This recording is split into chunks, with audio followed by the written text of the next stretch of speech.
दोस्तों ये शिव जी का नेक्स्ट पार्ट है, एपिसोड 16 प्ले करें। है प्ले करो।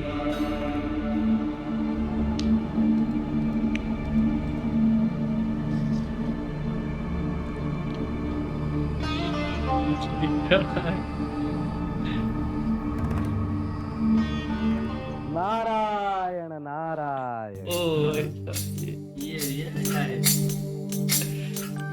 प्रणाम देवर्षि नारद। ये कैसा वरदान मिला है मुझे जो सही समय और सही स्थान पर पहुंच ही जाता हूँ। महादेव प्रणाम।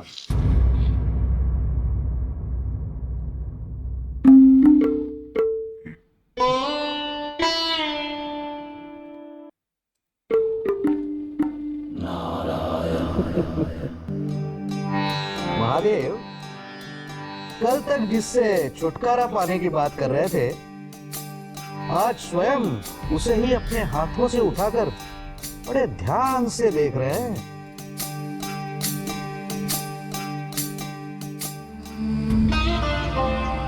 ये अपने आप बहते हुए चला आया था। अपने आप? अपने आप? क्या पता जिसने इस कमल पुष्प को आपके नाम से सजाया है वो देवी क्या पता किसी दिन अपने आप यहाँ चली आए।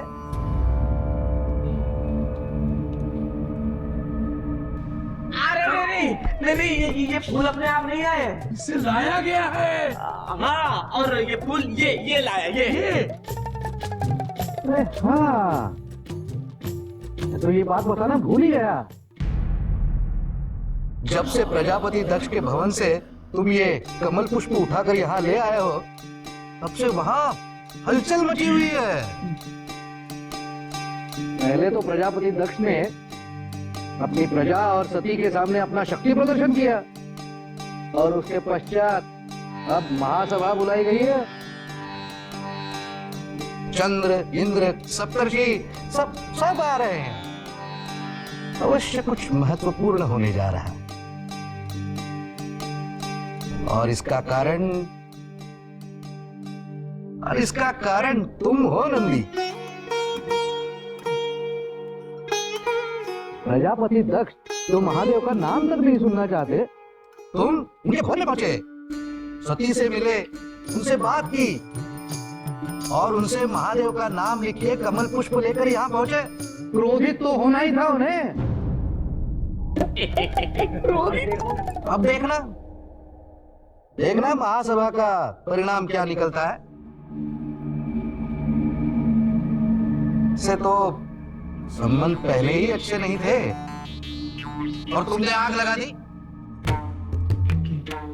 नंदी को मेरी बहुत परवाह है देवर्षि, बहुत प्रेम करता है ये मुझसे।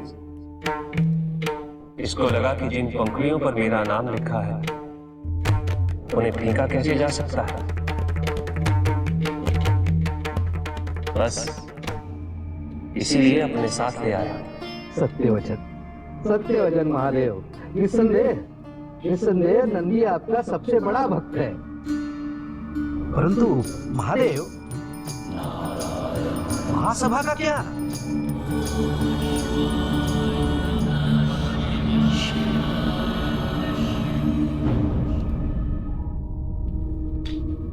कुछ तो हुआ है स्वामी, वरना आज ऐसा शक्ति प्रदर्शन सारे नगरवासियों के सामने, सती के सामने,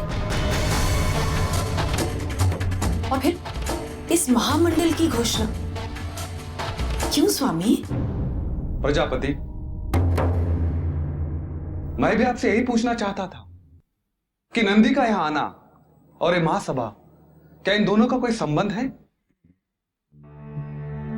कदापि नहीं। बहुत लंबे समय से महामंडल की बैठक नहीं है। मैं ये जानना चाहता हूं कि संसार में सब कुछ सकुशल है या नहीं है।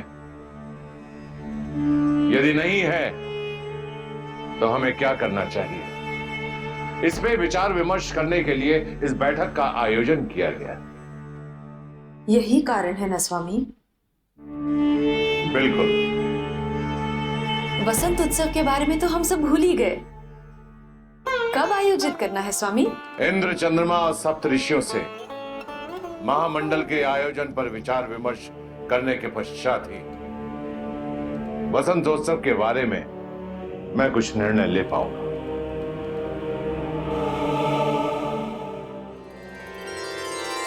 पिताजी, इस बार महामंडल की बैठक का सारा प्रबंध मैं करूं? किसी भी समारोह का आयोजन तुम्हारे बिना संभव हो ही नहीं सकता।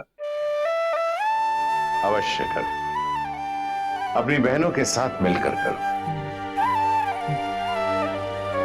अरे हां, बहनों से याद आया, मैंने अमात्य से कहा था कि इंद्र, चंद्रमा और सप्तऋषियों को बुलाने के लिए, ताकि मैं उनसे महामंडल के बारे में विचार विमर्श कर सकूं।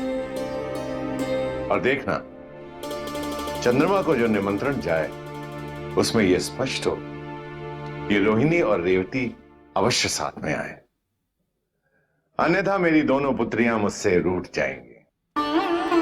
तब तो बड़ा ही आनंद आने वाला है। हम सभी बहनें कितने दिनों बाद एक साथ होंगी।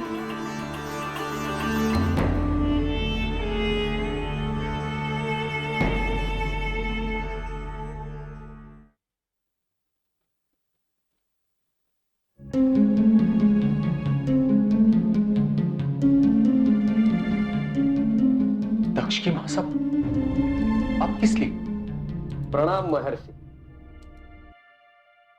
प्रणाम महर्षि दत्त जी।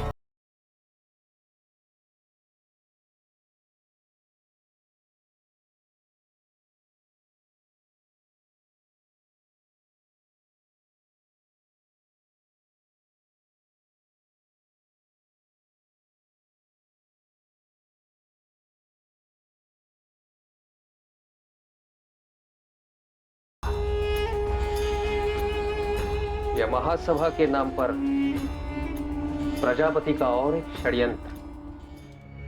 मेरे सामने एक दुविधा खड़ी हो गई।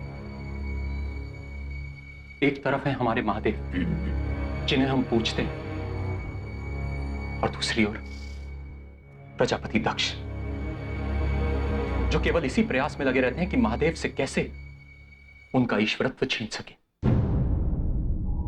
यदि उनकी दो पुत्रियों का विवाह मेरे पुत्र चंद्र के साथ नहीं हुआ होता, तो मैं पिछली बार भी उनका निमंत्रण स्वीकार नहीं करता। इस बार मैं अपने स्थान पर चंद्र को भेज दूंगा।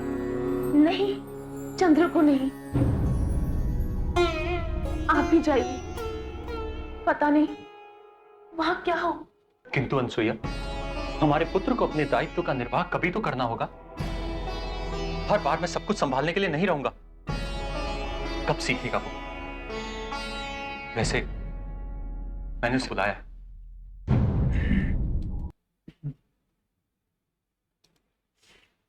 प्रजापति महामंडल करवा रहा है भाई, सबको बुला रहा है। चंद्र भी पता नहीं कौन है, ये भी उसको भी बुला रहा है, और ये उसका पिताजी बोल रहा है कि उसको आना चाहिए।